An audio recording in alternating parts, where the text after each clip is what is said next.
Hi, I'm Daryl Urbanski, and welcome to the Best Business Podcast.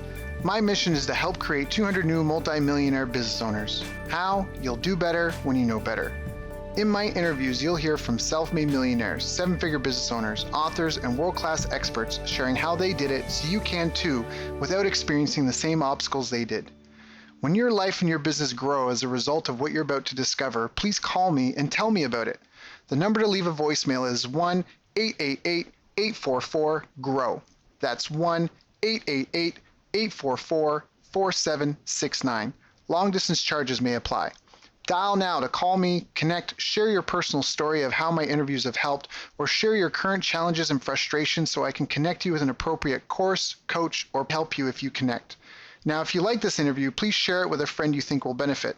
They'll appreciate it, and I will as well.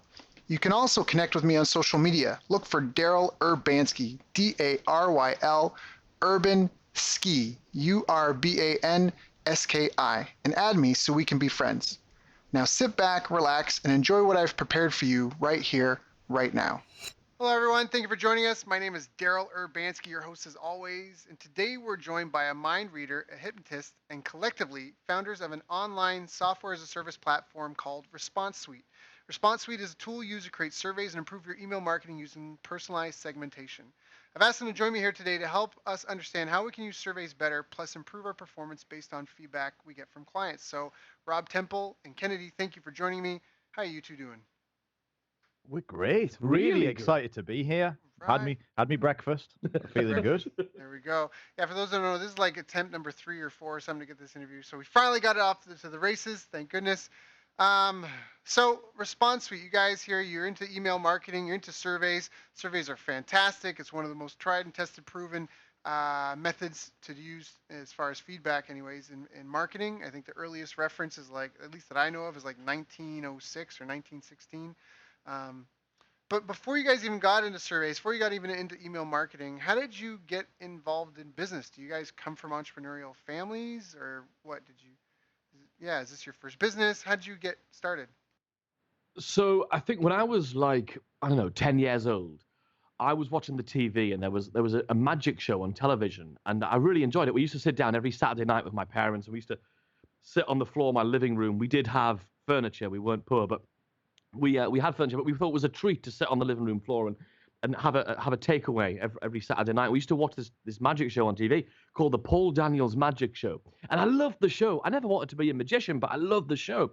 And then this guy came on and he said that he could read people's minds. And I was like, wow, the ability to like understand other people and know what they think, why they think those things, probably was satisfying my youthful paranoia. So I decided that I might want to investigate doing that kind of thing. And then fast forward quite a few years later now, and when I was 18 years old, I became a professional mind reader of all things. That means I basically ended up performing 2 to 3 times a week at conferences, events, after dinner, product launches all over the world for big brands you have heard of, tiny little brands that you've never heard of, using a combination of psychology, statistics, body language, understanding people, and being able to influence people, and all wrap that up in sort of like a comedic sort of thing, which looks a lot like I can read people's minds. So that was all great and really fascinating, and I still do that to this day, still 2 or 3 shows a week. But one of the things that meant for both Rob and I know because he'll tell you his story in a second, is I ended up with a lot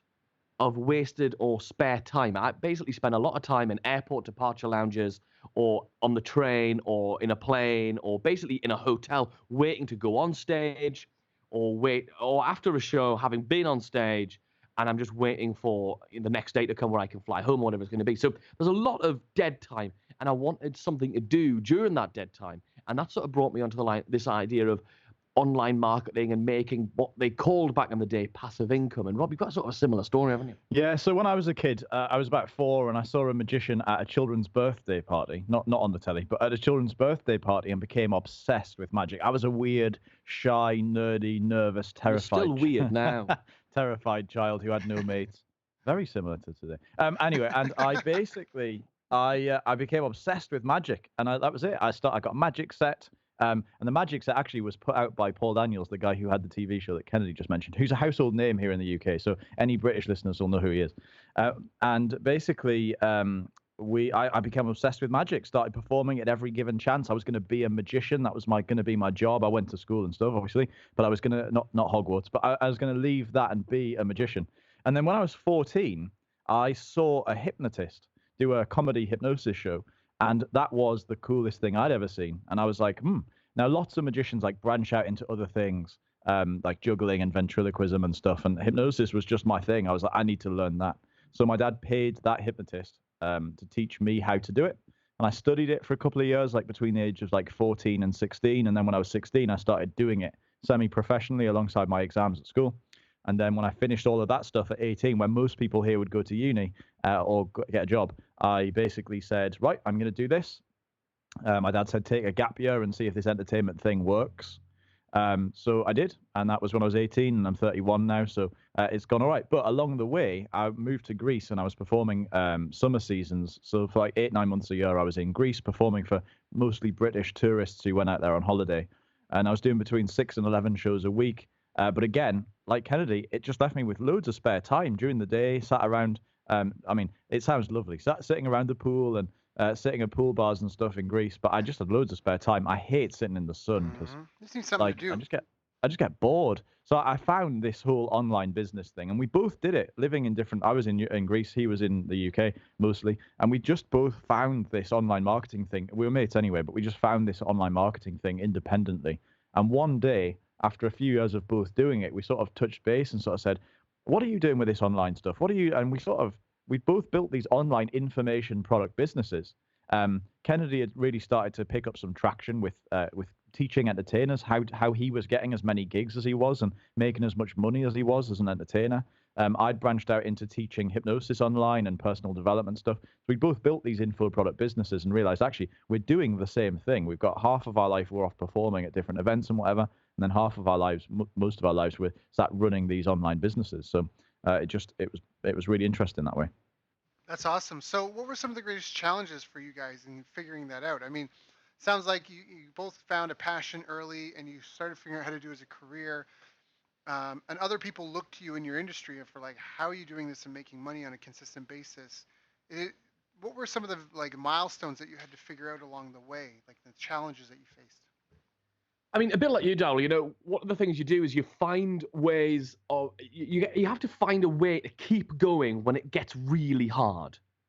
And one of the things I think a lot of people do is they find a really simple thing that they think, oh, I can make money from that, or I've seen how other people have made money from that. But if you're not powered by a passion and a drive, that if you're not driven by that success that you want to achieve for something more than just the money, then it's never going to happen, is it? You need to be literally in love, vehemently in love, with the idea of what you're doing. And that, for me, the reason I help other entertainers is because I'm pig sick of seeing really great, skilled entertainers, whether they be musicians, magicians, mentalists, mind readers, hypnotists, jugglers, whatever they might be around the world, not getting the respect they get as a professional business person. One of the things you hear all the time, if you're an entertainer, if you do anything, and you do like, I don't know, close-up magic at some kind of event, people will ask you, so what do you do for your job?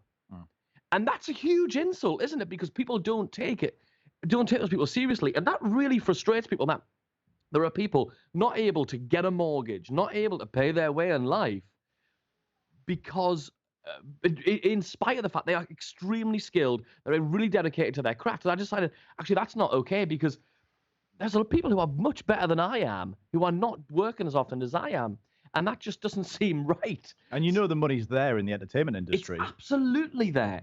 And all they need to do is have a complete switch in their mentality and their skills and their ability to interpret the same skills they've already got, which is generally problem solving. If I want to write a new song as a musician, that's problem solving. If I want to come up with a new trick as an illusionist, that's problem solving.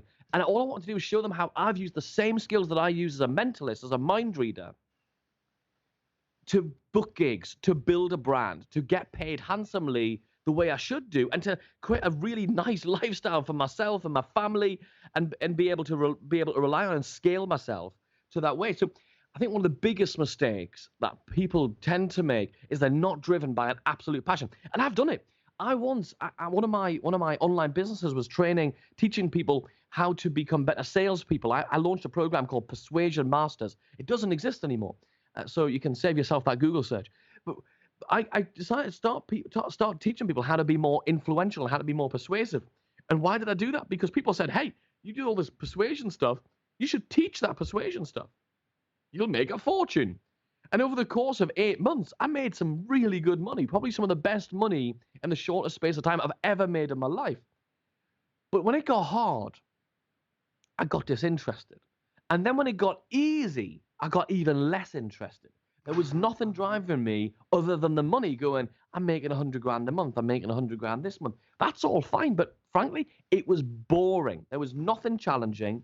And so for me, challenge and absolute ease and simplicity become boring and disengaging because I wasn't driven. I wasn't passionate about helping people do that. Because what I was essentially doing is teaching people skills to go and sell more crap to people who didn't want to buy it. And I didn't want to do that. So I literally walked away from the business and overnight said no to 100 grand a month, which sounds bonkers. And I'm not saying that to like impress anybody. I'm telling you, I'm an idiot. Of course, I should have sold that business with my business mind that I've got now. I would have done something different, absolutely. But you have to be driven by a passion.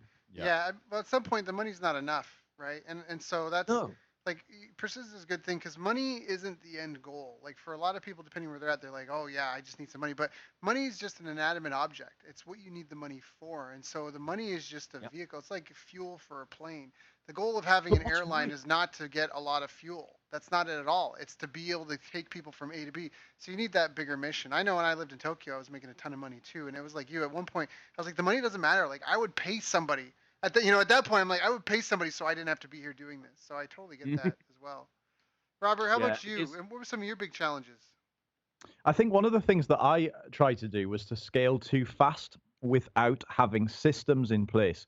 One of the things that I think has really changed in my business in the last couple of years is the desire to systemize and process drive everything. So like, for example, I learned this really nifty little hack a few years ago, and it's such a simple thing, and I just didn't do it for ages, which is to make little sort of training documents about everything you do in your business. So the first time you ever have to set up a webinar and integrate it with some stuff, then you would make a little note about how you do it. And then that way, the next time it needs doing, you can hand it off to a VA or somebody else, and they can do it because you've got an exact step-by-step Google document about how you did it. Yep. So, for example, like we have a podcast too, the three marketers walk into a podcast, and when we get podcast guests want to be on the podcast, they fill out a little form and tell us about themselves and what they'd like to talk about in case we've not come across them before. And then when they hit the button, it just kickstarts this system. Now, the first few times we did it all manually, just so we knew, well, okay, now what needs to happen, and now what needs to happen, and now what needs to happen. But then very quickly we said, okay, great, this needs to be automated. So let's put them into an email sequence. Then we'll do this. And then Grace here in our office will follow up with them with a message. And then that'll happen. And then that'll happen. And when the podcast goes live, this happens. And everything just works like a flawless system. Now, it's got so many things in it. I can't remember some of the stuff it does, but it's a really good system. We get a lot of feedback on how good that system is. Our guests on our podcast tell us that they've never felt so nurtured, felt so warmed up. They've never felt like they've known the host so well. Then that absolutely, at this point, now we've got quite a fine-tuned system. And the system will grow. That's the great thing about having any kind of system, is you can improve on it and you can grow it. But people come on the podcast, and our relationship with our guests on our podcast is so warm. For example, we interviewed John Lee Dumas from Entrepreneurs on Fire just a couple of weeks ago on the podcast. And people said to us, wow, how long have you been friends with John for? I'm like, we've never met him before. And they cannot believe it. A friend of ours who's a professional radio broadcaster for the BBC in the UK, I had lunch with him 2 days ago, and he said, how long have you been, this is who I'm talking about, he said, how long have you been friends with JLD for? And I said, I've never met him before. He said, the way he was speaking to you is like you were all pals. And it's because of our entire process that gets them to connect with our personalities, to understand where we're going to go with it and how it all works. And so that's just one example of having an absolute process. The other great thing I have about having a process is nothing slips through the cracks. How many times do these things happen where you think, oh, we're supposed to do this, and why hasn't that come off, and why hasn't that deal come off, or why we're not making sales there, or why did that suck, or whichever part of your business it is. If it sucks, it's probably because you haven't got a process.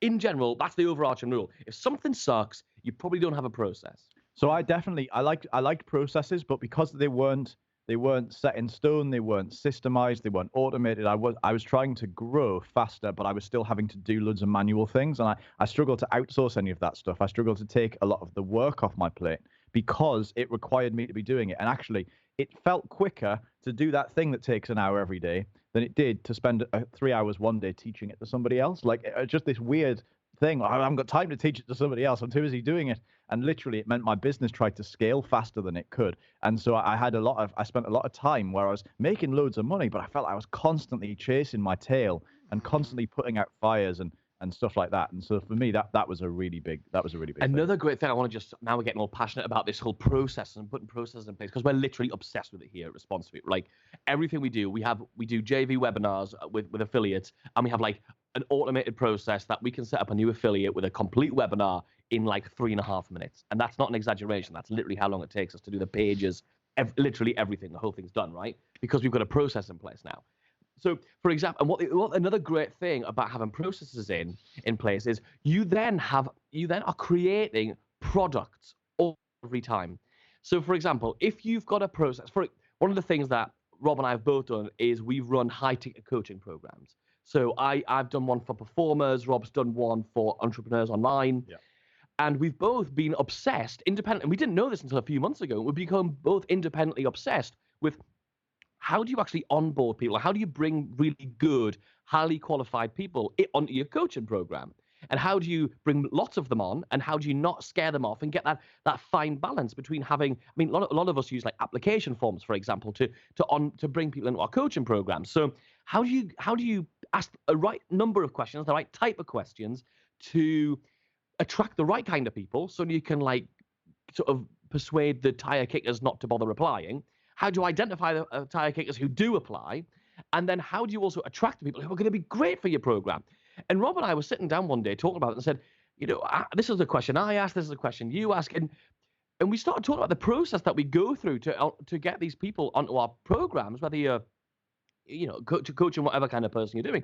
And we said, what? Do you think this would be valuable to other people who are coaches as well? And we had by default, we probably spent half an hour briefing our designer, our in-house designer here, on saying, hey, would you put this together, all this research we've done on the psychology that we both understand about how to ask questions that move people towards a sale, on the colors, on the layout that works, on the questions to ask. We took all those little nuances of what we consider to be the perfect application form. We put them all together, and we ended up with what ended up being like a free download that we give away called the perfect application form. So now, when we're on our podcast or we're out and about and people talk to us about what they do and we find out they're a coach, we say, hey, just go to perfectapplicationform.com and download our application form, and you can just use it. But what's really important here is we didn't really do any work. We just fed to our designer, and the only reason that was possible is because we had a process and we were going through that linear process. So, yeah. What it meant was that instead of in my old business, if I needed to do that equivalent thing, I would write the content, obviously, and then I would have to do all the bits to put it all together, and it would take it would take days, I mean, literally days. Your squeeze page. Because I would do it. Yeah. Oh, really? I would do it. I'd physically build the squeeze page. I would physically integrate the autoresponder. I would physically do all of the stuff. Yeah. And because it just felt like it was going to take me too long to outsource it well to somebody else. But now we can do that with no work on our part, thanks to a process. So I'm definitely a big fan of processes and systems, I think, hands down. Now, what would you recommend to someone who's starting out or struggling, who doesn't have any systems? How do they get it up and running? How do they make it a living, breathing thing? I know that there's people that makes it, so there's kind of some tiers, right? There's people that don't know and don't even know how to get started. And there's people that have made some, but they don't really live and breathe them. So what would you recommend to both those two groups? Okay, so let's talk about the people who don't have processes first. The first thing is to realize that you should have a process. And the reason I have a process is because if you have a process, it frees up loads of your time. Yeah. Secondly, it delivers a better experience for whoever the process involves, customers, suppliers, your staff, you, whatever it's going to be. And it just means that nothing falls through the gaps and it ends up happening faster and more predictably every single time. So the thing to do is to just look at everything that you're trying to achieve in your business and look at, okay, is there a process we can put in place for that? So we've just been talking about our podcast process, which we're really proud of because we get really good feedback on. So we looked at, okay, what needs to happen? Okay, we need to have certain information. Okay, so we'll put a form together. Luckily, our own software platform, ResponseSuite, makes really intelligent forms and really intelligent surveys that we can then use to figure out whether a person is right for the podcast or not. So we use that. So we put that in place. But then what needs to happen after that? Well, initially, we thought if they're qualified, we should take them straight through to a calendar booking system so they can book on the podcast. Well, the big thing with processes is they are constantly evolving. You're constantly learning from them. So what we did is we took away that immediate booking system because we realized we were still getting some people on the booking in for podcast interviews which weren't quite a fit for us, even though they passed the criteria we'd put into the ResponseSuite system. So the first thing to do is identify where you want to put a process in and put a bare bones process in place. Just go, what's the beginning, what's the middle, what's the end? What's the input? So what are the people, or who are the people who put the stuff into it? So it might be the person filling out the form. It might be the person who has to do whatever the task is. What does the process itself, what's that middle bit, what does that have to be? And what is the outcome? Is that it's going to email somebody? Is it that it's going to send an alert to somebody? Is it that it's going to send them an automated email? What is that? What's the outcome going to be? Every process basically boils down to those three things: input, process, output. The details of those things and then you can start, the details of those things and what they involve is where you get really into that nitty-gritty and you can start having some fun and using your creativity or using your lateral thinking. So then you can start zooming into each of those bits. Yeah, that makes a ton of sense. I mean, with one of my clients, we did something very similar where just working on their sales process, I got them to map out the process first that they were using, right? Two guys, kind of like you, doing phone sales, got to map out the process. And then one day we talked or one of our calls, hey, how did things go? Like how many calls, like how many leads you connect with, all this stuff. Well, we did 20 calls and, we got 15 voicemails. How many callbacks? No callbacks. Okay, well, let's look at your voicemail script. And because we had the voicemail script written down, right away I could identify why they weren't getting any callbacks. Because their whole voicemail was I, right? Like that was I it. love that song. Right? Like it's like I'm calling you because I want this and I'm trying to do that and I. And I'm like, no wonder they're not calling back. They're too busy. They don't care about you. Let's totally flip the script right now. And then so we rewrote the script and then I think they did 10 calls, they got 9 voicemails and they got 6 callbacks. Right? And that's where, like we said, if you document it, if you can't measure it, you can't manage it. If you can't manage it, you can't grow it or improve it. So I think that's very, very powerful. Yeah, I mean, it's like with a process. If you have that process, you know that thing one happens, then thing 2 happens. If you realize that people aren't getting to thing 3, then there's probably something wrong with thing 2. So just have a look at thing 2 and go, the link in that email doesn't work. No wonder no one's clicked on it. But if there's not a process, you can't figure out what the steps are or where the problems are on the steps because you don't know what the steps are. Yep. No, that makes perfect sense. So, all right. So you guys started these businesses. You started figuring out. You're saying you're doing high ticket sales and all that stuff. What were some of the other challenges in doing that? Like, any other big challenges you guys had to come up across? Initially, I mean, certainly with high ticket, I spent a lot of time speaking to the wrong prospects. So I ended up I would run some sort of ad or traffic generation thing into some piece of content like a webinar or a video training thing or anything like that. And I basically found myself getting people applying for strategy sessions and stuff to apply for coaching. And I was doing it all myself because I really wanted to get to understand my customers as best as I can, because that to us is one of the most important things in the world. So I was working through, and I just found myself spending hours and hours and hours and hours and hours of my time. How many hours? Hours and hours and hours and hours and hours and hours. Literally speaking to people who literally either couldn't afford to join the coaching, people who sort of just they were at the wrong level of experience to join the coaching program, and I just thought there must be a better way than this. There must be something I can do in order to suss out where somebody's at before this happens. So that was a big one for me in terms of trying to work out how to actually solve this problem. And I realized actually the key here is a bit like the podcast form, is really to say, okay, great, let's ask some people some key questions about themselves. Let's find out where they're at right now. Let's find out what their budget is right now. Let's find out what they've done so far and what didn't work for them up to this point. Because truthfully, if they've tried to do the thing I'm going to help them to do, then maybe that's just not a good fit for them and the way that they work as a business.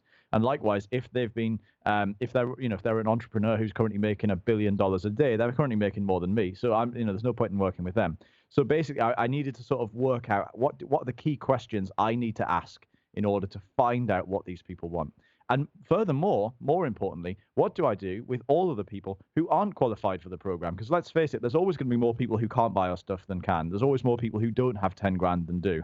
And you've already paid to get them there in either time or in ad spend or something. So you've got to have a large pool of people doing that. So what most people who have sort of high ticket coaching, consulting or services do is people fill out a form, great. They sift through a CSV file or sift through the online platform. They look for people who look like they're probably a good fit, which is really just a sort of finger in the air type activity of, well, do they have that money? Okay, they got some money. Okay, great. And do they look like can they write in English and not sound like an idiot? Okay, great. That's fine. Okay, great. And then sort of work through it and go with that. Well, maybe they're a fit. I'll maybe get on a call. And it's just so not scientific and not process driven. But furthermore, what it means is everyone else, all the people, which is most of the time is most of the people who don't qualify for the program, who are not going to get that call, well, those people are just sort of sat there, and most of the time they never hear back from you, which is a terrible piece of customer experience for the people who, well, a subscriber experience, I guess, for the people who are not fit. They should at least get this is probably not going to work. So they're just sat there doing nothing. So we quickly realized, actually, one of the big things is we're paying money here for Facebook ads and Google ads and stuff to get people into this process.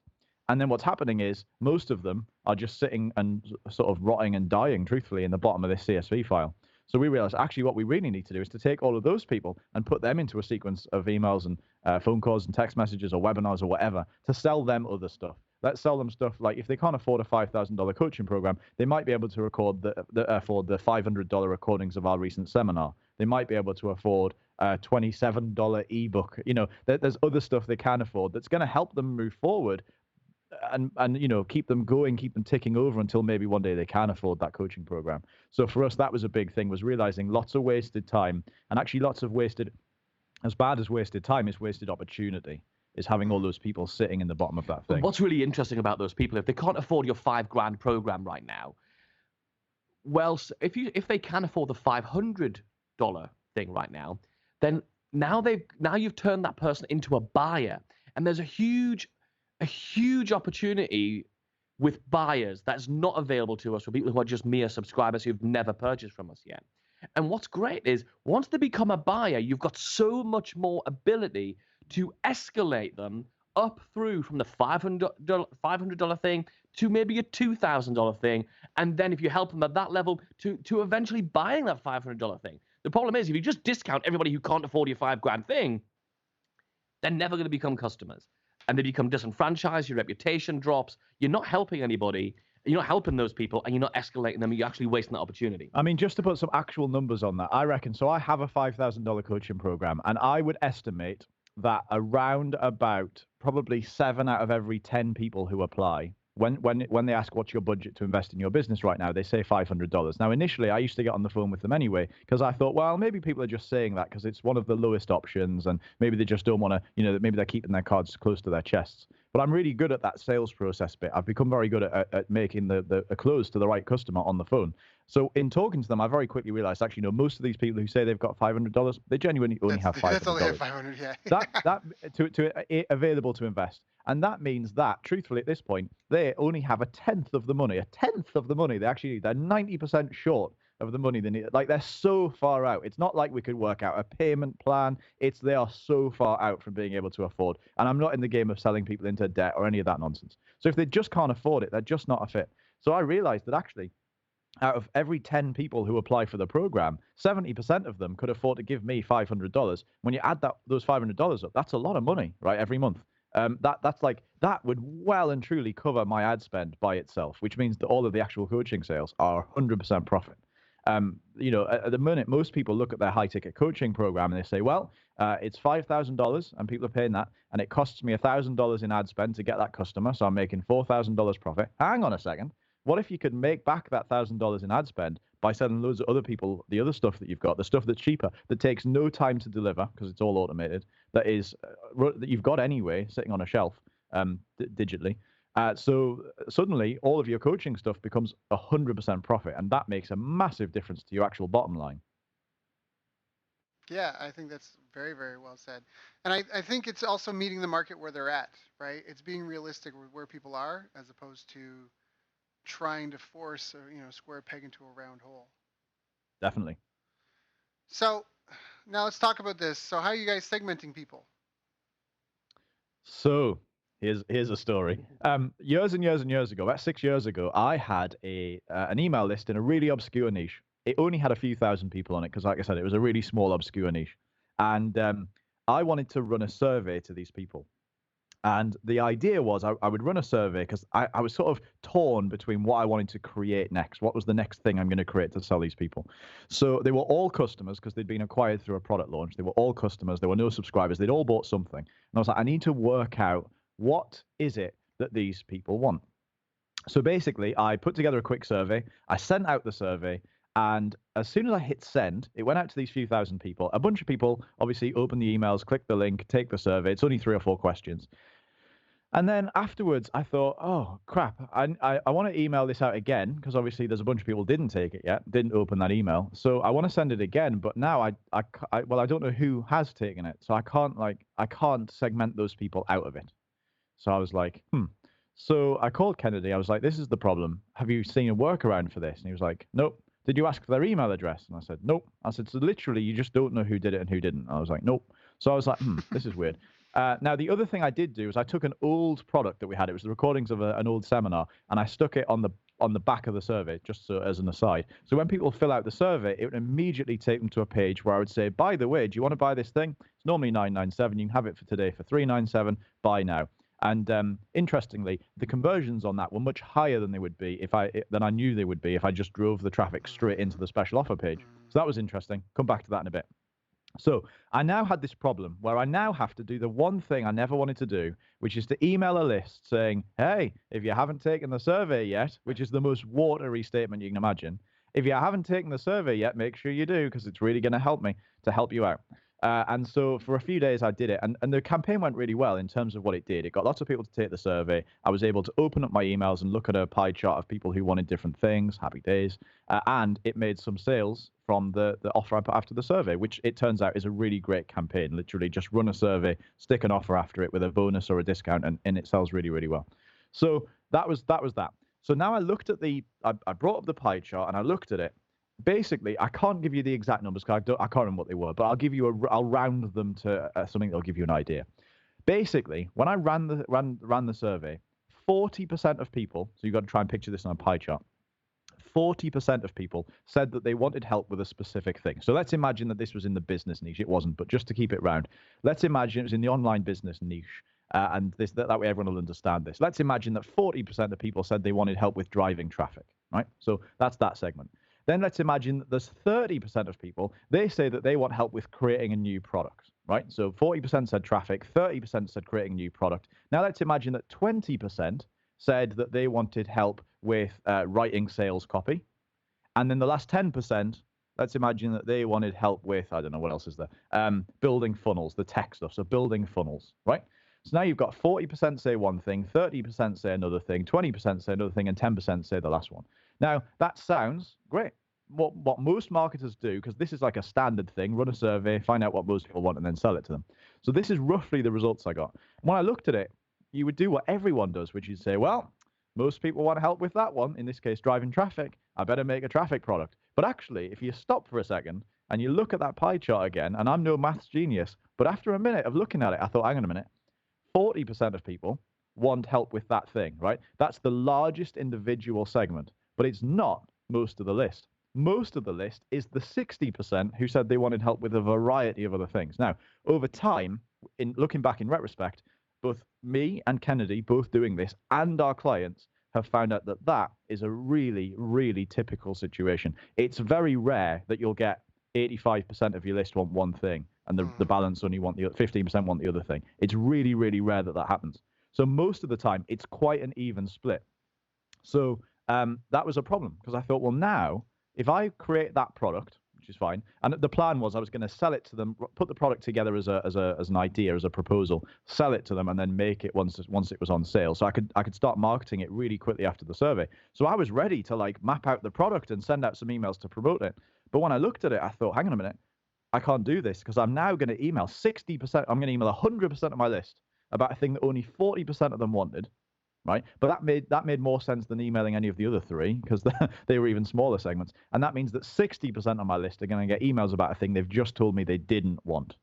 And so this, I mean, that's a real slap on the face, isn't it? Hello, do you want fries? No, thanks. Here's some fries. but marketers are doing it all of the time. Like it's such a widespread thing. So I stopped and I thought, well, what's the solution? At this point in that campaign, there was no solution. I was literally stuck. I had no way out. I didn't know who'd said what. I just knew that X% had and X% had. I didn't know who they were. And so I was stuffed. So I called Kennedy again. And again, we didn't have a business together. We just had our separate businesses at the time.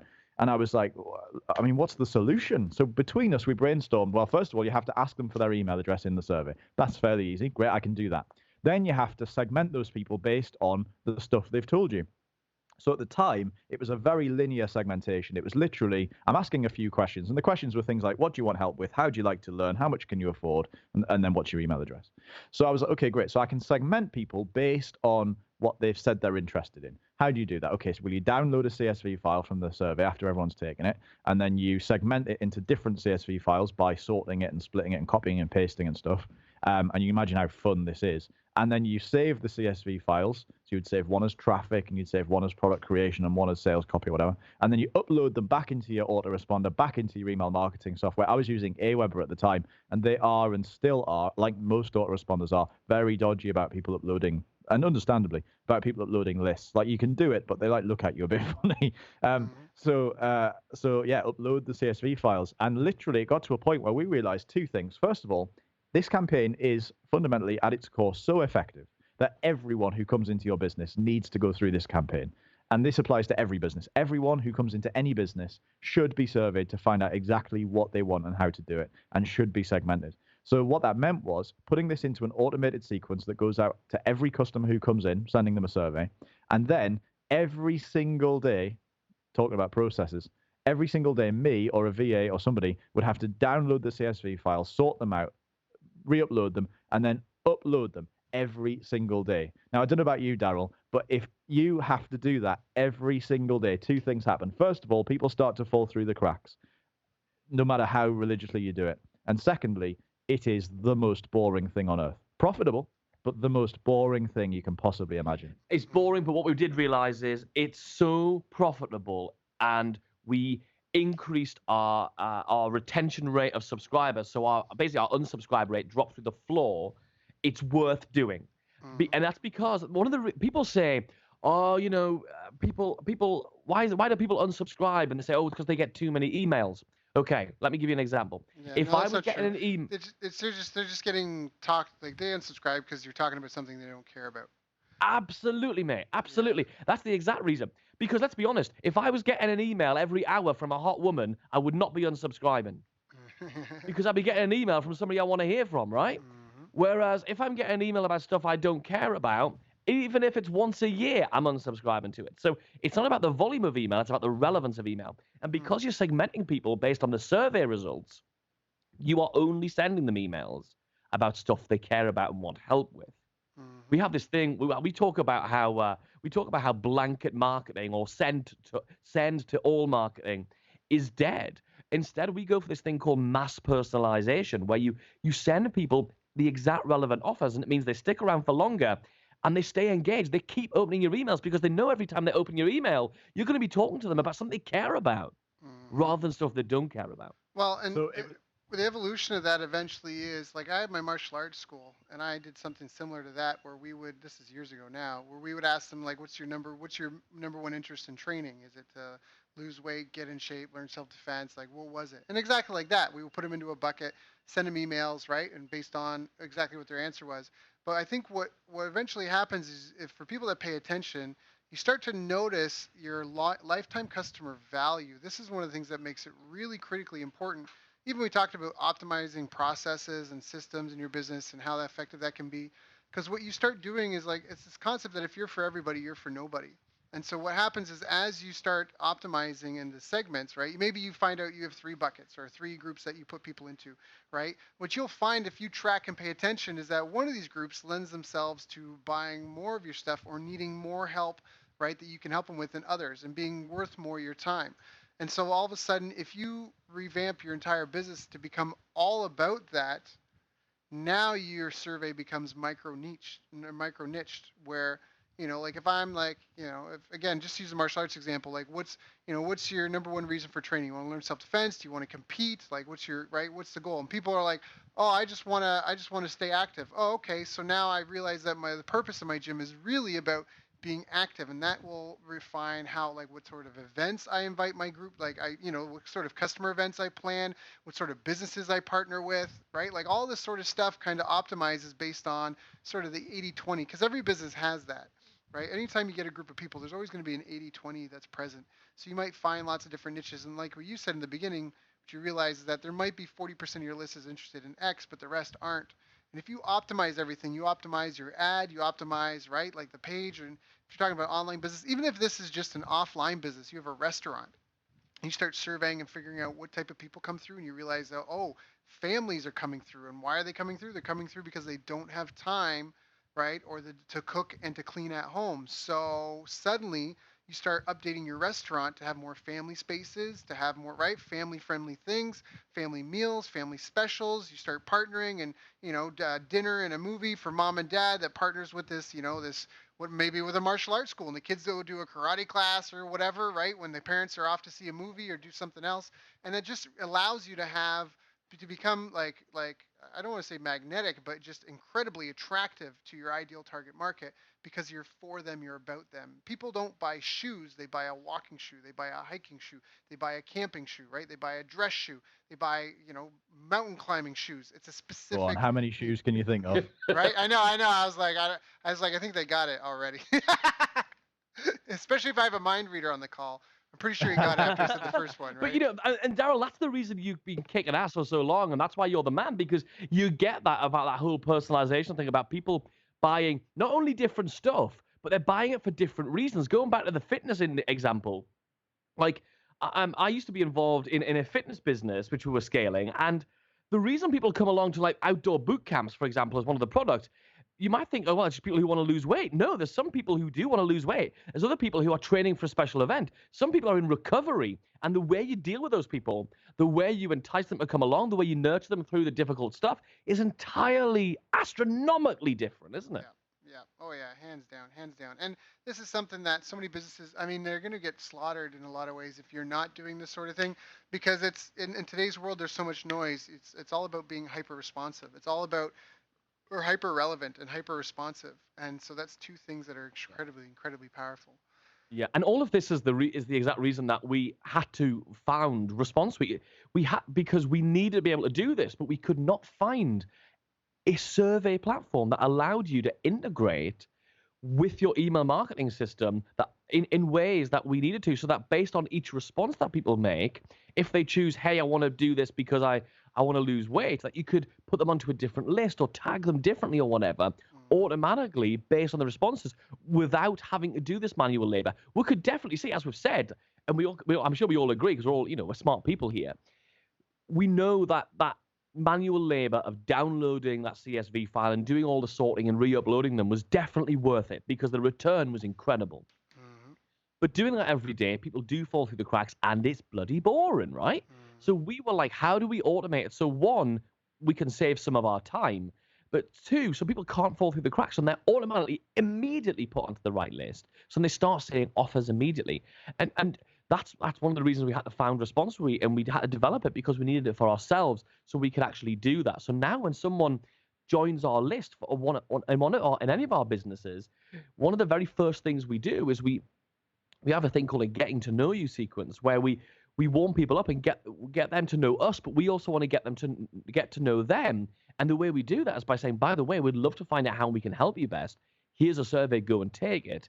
They go take the survey, and now as soon as they've done that, they're no longer going to get an email sequence which says, hey, please come and fill out the survey, because the action of taking the survey has taken them out of that sequence. Mm-hmm. And now they're going to see offers, or not even just offers, but other assistance, content, warm-up content, whatever it's going to be, nurturing, relationship deepening, or offers, So which help them with their exact thing. question. So two questions actually in one.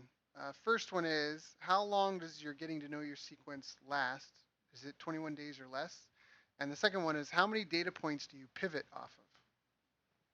So our email sequence is definitely shorter than 21 days. The getting to know you sequence for us is 4 emails.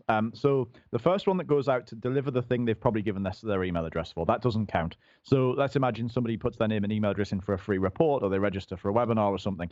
The thing that delivers the thing they've just asked for, that's a separate thing. They get that. 4 hours later, it sends the first email, and that literally is a bit about us. It's a bit of blurb, and it's got a link to a survey in it.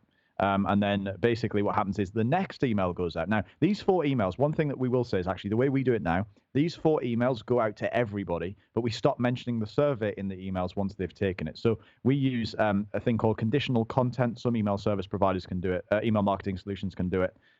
Basically, it means that when somebody has a certain tag, a paragraph will or will not appear inside an email. So we have the same 4 emails that go out over 4 days that just give them other stuff and a bit of an intro to us and our philosophy for whatever the business is. But at the same time, there's a reference to this. Oh, I noticed you didn't take the survey yet. Click here to take it. Tell us how we can help you best. And literally, the minute they take the survey, that paragraph just stops appearing in those emails. The alternative way of doing it, if you can't do that conditional content bit, is just take them out of that sequence and put them into a different sequence. But the sequence that we do is only 4 days long. In terms of the amount of data points that we collect, the way it used to be done when we did it manually was it's just, we're going to ask three questions, basically. And those are things like, what do you want to know? Well, they're relevant questions. So we say, find the key questions that you need to know. So if you're a local business and you only deal with people in a particular area, then you need to find out where people live. Because if they don't live near you, then you're going to have to get rid of them or deal with them some other way. So like that kind of thing. So for us as an info product business, that was very much a case of, what are you interested in right now? Like, what do you need help with? It was things like, how do you like to learn? Do you like video courses? Do you like webinars? Do you like, likewise, if you're in the fitness niche, you might need to know whether somebody's male or female. You might need to know whether they're young or old. You might need to know the stuff that's going to help you to, deliver the best possible result. So whatever your key questions are, they can be demographics, they can be geographics, they can be whatever you want. So what happens is we would ask those questions, and initially we, as quite, again, we were just kind of testing this out, would just segment people purely based on their interests. So which of these do you need help with right now? Okay, great. We'll pop you onto different lists or tag you differently based on that. Now that it's automated with ResponseSuite, we can do it smarter than that. So now we can tag people based on everything. Like if we ask 3 questions and each of those 3 questions have 4 possible answers, radio button, multiple choice answers, well, that basically means that they can choose 1 from the first question, 1 from the second question, 1 from the third question. We can tag people based on all of those things. In the fitness industry, that might be, are you male or female or prefer not to say, which is a thing now. So people will say, well, I'm male. Great, we'll tag them with male. Next question, are you 25 to 35, 36 to 45, 46 to 55, etc. And people choose a category and you pop them into the right age bracket. Okay, great. Which of these do you want help with right now? Do you want help to lose weight? Do you want help to build muscle? Do you want help to recover from an injury? Or do you want help to train for a marathon or something? And again, we pop them in the tag them with the right system. So now what we end up with is effectively this like matrix of tags inside the system where everyone might be, they might have the male tag and they might have the 25 to 35 tag and they might have the bodybuilding tag, or they might have the female tag and they might have the 35 to 45 tag and they might have the lose weight tag. Now, if we're going to produce a product that's about how to lose baby weight after pregnancy, well, we can be pretty sure that there's one we know which tags we need to search for in order to do that promotion. So for us, it's a case of ask 3 or 4 questions in the course of a survey and then tag people based on that. We actually do a free training webinar about email marketing where we teach and sell ResponseSuite. And basically, one of the things that happens is when somebody registers for that webinar, we run a little survey to them and say, great, we're really looking forward to the webinar. To make sure we do the best possible job of the webinar, answer these questions. And the questions are things we need to know. So it's how big is your list right now? Do you have no subscribers, or do you have a few subscribers? Do you have 1 million subscribers? We need to know that. We need to know, do you mostly do like email broadcasts, or do you mostly do follow-up campaigned automated emails? And what email service provider do you use?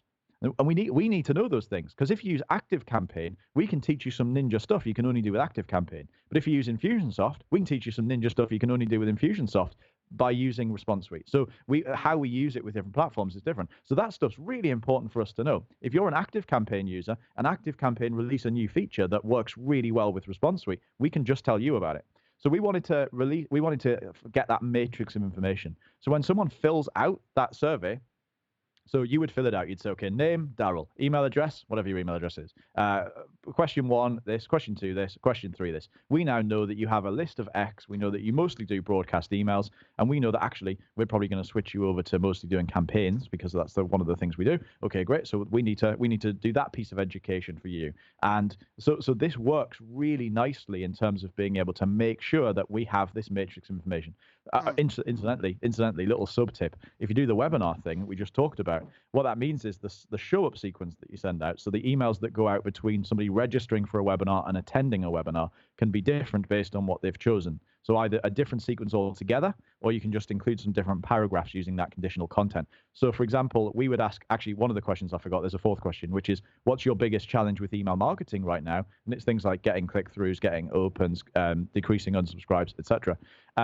We're going to cover all those things on the webinar because, that's why they're there. But at the same time, we can run you an email sequence that specifically says, we noticed in the survey you said you really need help with decreasing unsubscribes. Most people unsubscribe because of this. Don't worry, though. We've got this really ninja thing. We're going to teach it on the webinar. And that literally, I don't know the exact number, but it more than doubled our show up rate for the webinars just by having a really defined sequence of emails that went out between somebody signing up and somebody attending the webinar. So that in terms of data points, we are doing it now because it's automated. We will tag people based on as much as we possibly can. So I would ideally tag people based on their answer to every important question. Now, so let's talk about implementation of that, because is there a point of diminishing returns? Like if you have, like you said before, if you have 3 questions, or you said four questions, each one has 4 possible answers, you have went 3 and 3.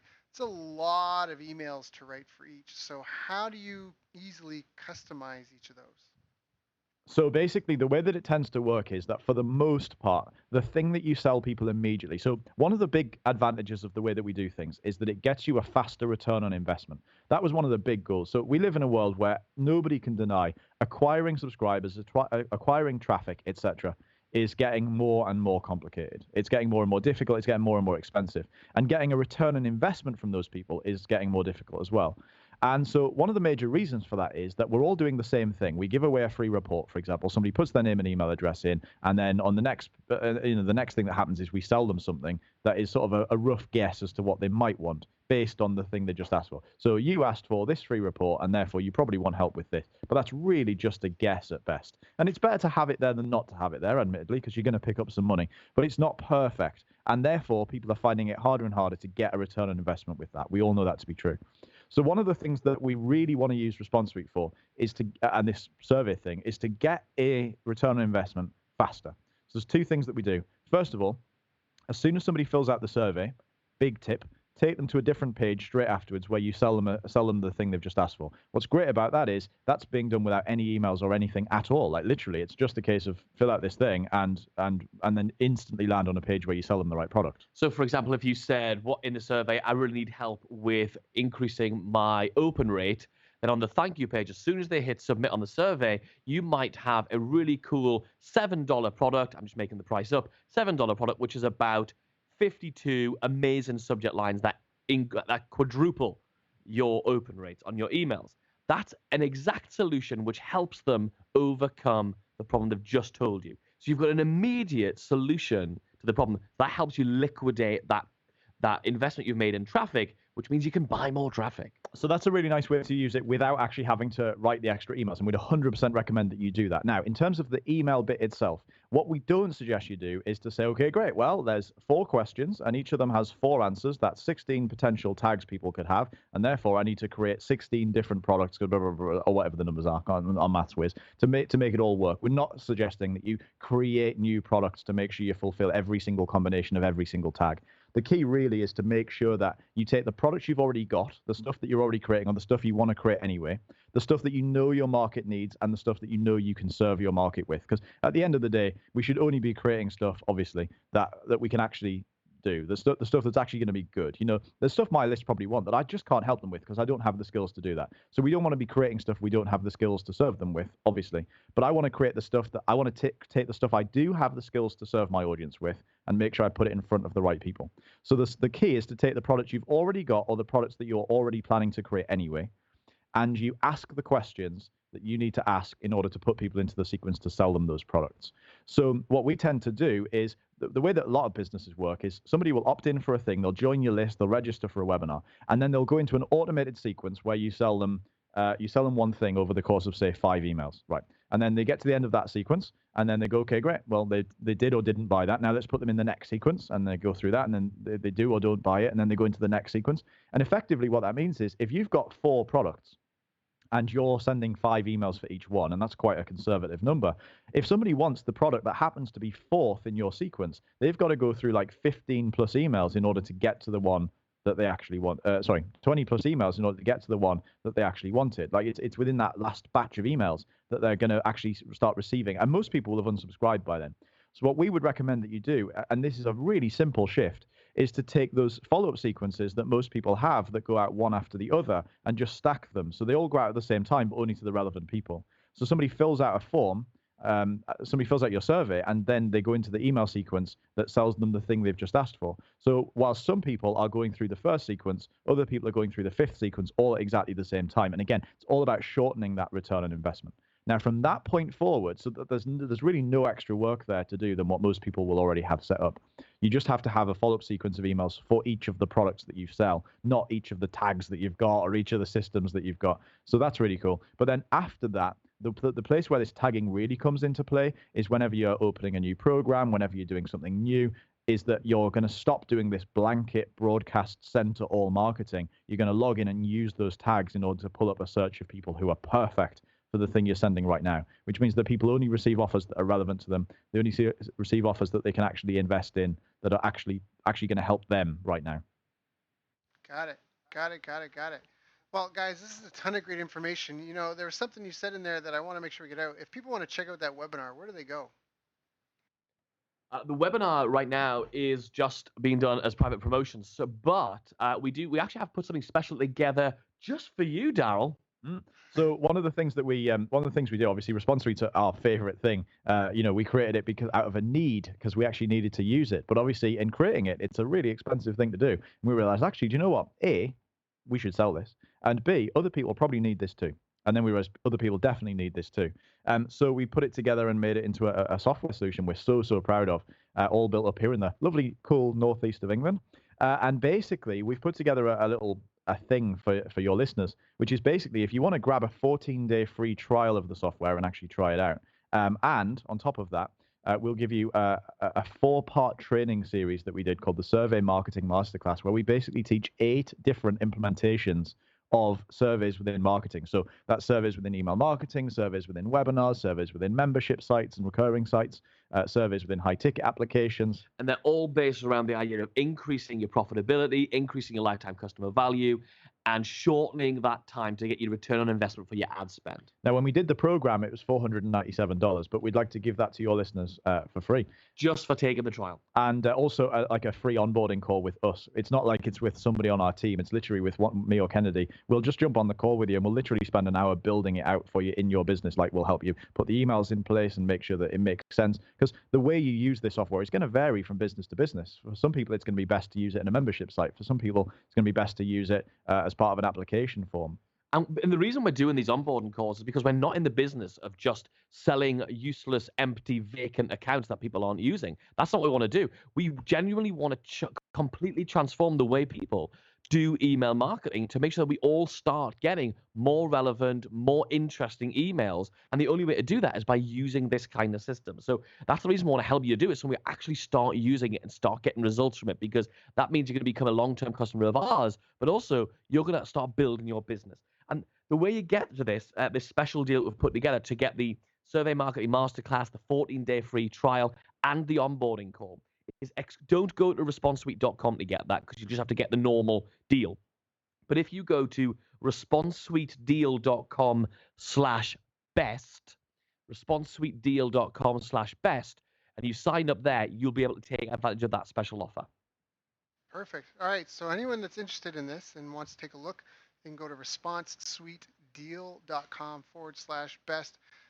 Guys, Kennedy, Rob, you guys are awesome. That's a great call. It's a very valuable topic. It really is. The more you can talk to people about something they're interested in, the more you're going to hold their attention, and the more you're going to make for sure. Is there anything I didn't ask you that I should have asked you? Just about our hair color. Yeah, there's no video here, so they can't see the flare you guys have going on, but I'm sure they heard it in your voices.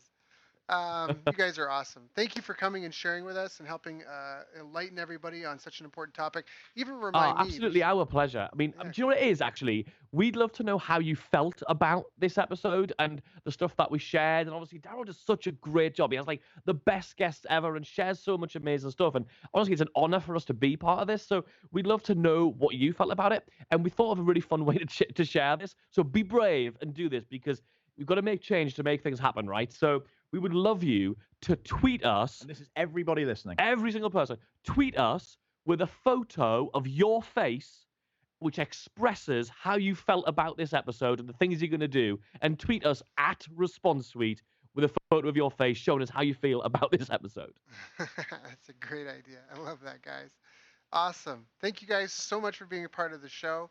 Everyone that's paying attention, if you got your phone handy, definitely go check that out. I think that's fun. It's very interactive. So, Response Suite, SUITE. All right, check it out. Guys, thank you so much. Appreciate your time and looking forward to talking to you again. You've reached the end of our interview.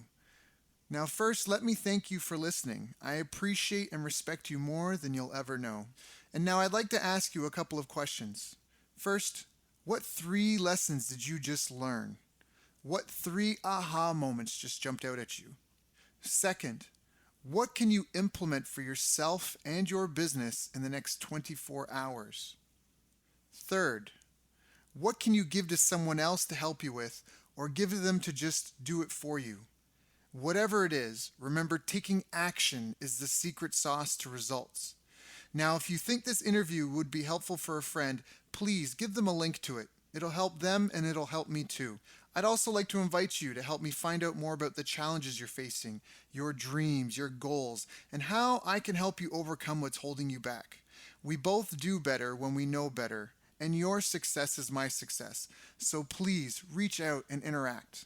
You can visit our website, bestbusinesscoach.ca for Canada or California, where I'm from and where I'm living. You're welcome to also try out one of our paid programs. You can find us on YouTube, Facebook, and pretty much every other social media channel you can think of. You should also subscribe to the podcast, and if you're enjoying them, please leave us a nice review. It really helps.